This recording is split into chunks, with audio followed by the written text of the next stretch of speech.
आज सुते दरिया तान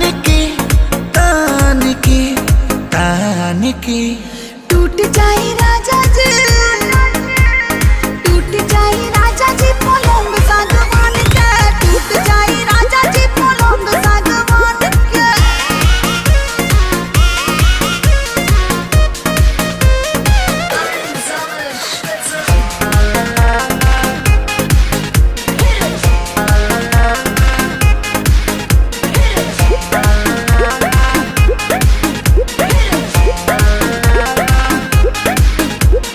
छुए द बदन की देखो न कटन की चादर बिछा देहनी।